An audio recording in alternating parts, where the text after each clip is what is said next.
welcome to Inner Circle Guidance. Today we're going to be doing a collective reading, but for those of you who are new to the circle, hello and welcome. Don't forget to hit the subscribe button. I post new readings every single day. And if you're looking for personal services or personal readings, I offer them through my website, innercircleguidance.com. Let's find out what the circle needs to know today.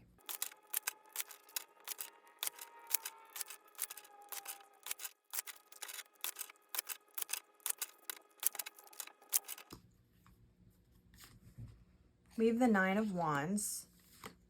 We have the King of Swords. We have the Star.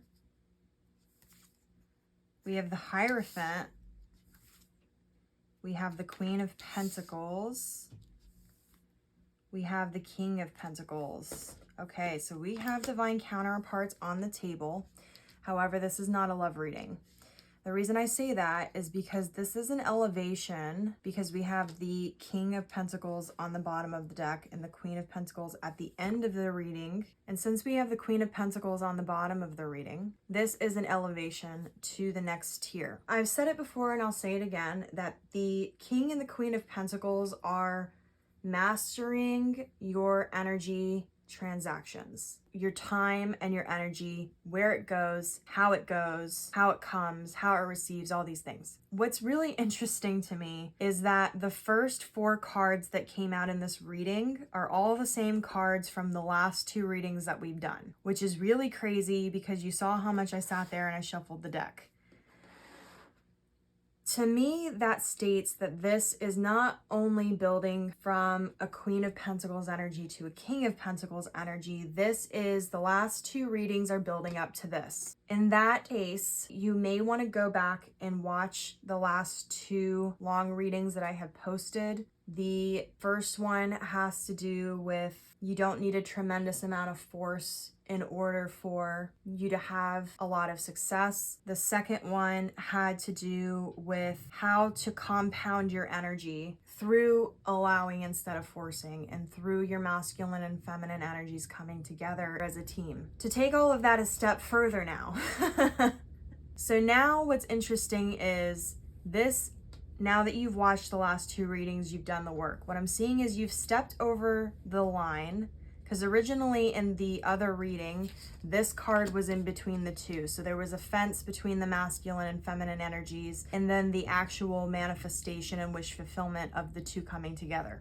Now we've stepped over the line. Now the Nine of Wands is now on the other side. We've stepped over the line to where you're masculine and feminine energies are working together. Your masculine energy is your conscious mind. It is your logic, practicality, reason. Your feminine energy is your passion, your intuition, your emotion, your divine consciousness, your higher self, those types of things. The more spiritual side of you coming together in tandem. And now it's not only that they're coming together in tandem, there's this new understanding that's happening with the Hierophant, where you are grasping a deeper understanding of yourself in these 2 energies and how to use them for your benefit, how to sort of go up this staircase to enlightenment and more fulfillment. With the Queen of Pentacles, notice how she's very calm and relaxed. She's not forcing anything. She's just sort of chilling. There's this just abundant energy all around her. You've stepped away from the forcing energy and stepped more into an allowing energy, which is great. But what I'm seeing here with the Queen of Pentacles versus this King of Pentacles is there's an energy here of waiting with the Queen of Pentacles. What I'm seeing here, because when we talked about in the last reading of the masculine and feminine energies coming together, it had to do with trust in the impossible, trusting in the universal energies, the abundantness of the universe, and the infinite abilities for it to just bring things to you in no logical way, or in ways that it's seemingly impossible. And the example that I used is that math is very logical and practical until it starts getting very complicated, and then it becomes very irrational and very confusing, but somehow still makes sense and somehow still equals whatever. But it's like so complicated and so out there and so hard to grasp by our logical mind, because it becomes so logical that it becomes illogical, which then becomes logical, if that makes sense. The reason why I use that as an example is it happens a lot when it comes to manifesting money. People are astounded when they're reading books and things and they start to recognize that somebody who started saving little amounts of money at a very young age because of compounding interest can have more money than somebody who invested a lot of money later on. Even though that person had invested more money, the person who started at a younger age had more smaller things that compounded into bigger things. That's essentially what you're learning here. So you've learned to have faith, you've learned to start trusting more in yourself and the universe. But now we're going to take that to the next level, to the King of Pentacles energy here. So a lot of you have gotten good with believing that the universe is going to bring you what it is you desire, that you're worthy of what you desire and those types of things. So you're very much an allowing energy. That's great. But if you want to take things to the next level, you have to act in perfect faith. And that means you have to act in faith, not just believe. So how do you act in faith? You act in faith by acting as if and taking action as if whatever it is that you desire is already here or is already on its way to you. So a good example of that would be, let's say you want to go to Paris. You know you're going to go to Paris, you believe the universe is going to bring you to Paris, but you're not taking any action on trying to go to Paris. You can start by looking at flights. You can start by buying the bag that you're going to pack, buying the outfit you're going to wear, whatever it is that's going to help you get into the energy of feeling like you are already acting on it. It's already happening, even though there's no indication in sight that it actually is. You've got to take your faith to the next level, and you do that by acting as if it's already happening. Literally. It sounds so simple, and it sounds like, oh yeah, obviously.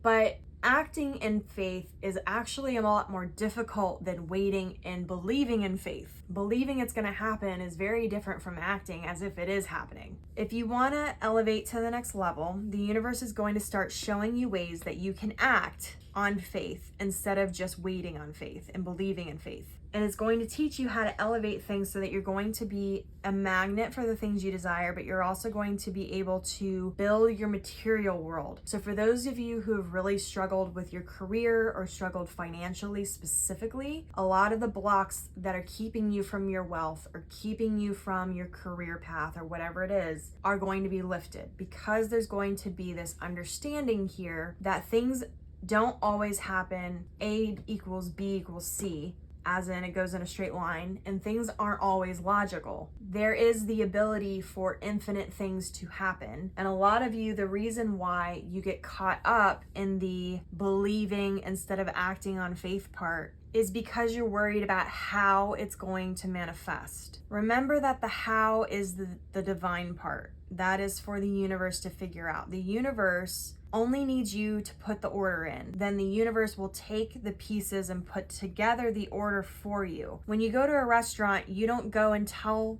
the server what you want and then go get all the ingredients. The how it comes out is not your responsibility. Your job is to believe, but when you put in your order, you're expecting your food to come out. You have your napkins, you have your forks, you have your plates, you're sitting at the table.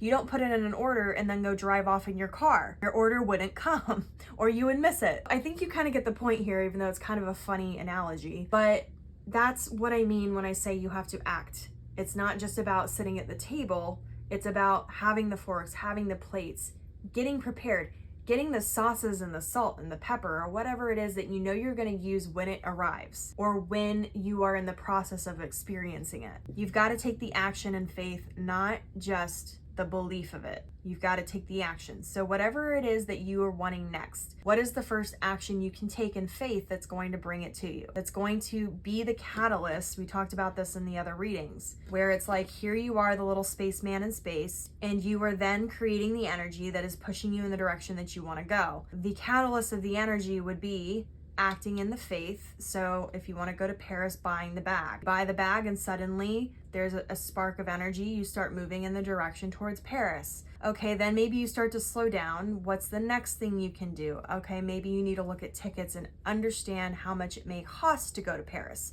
Boom, there you go. Then you start moving again.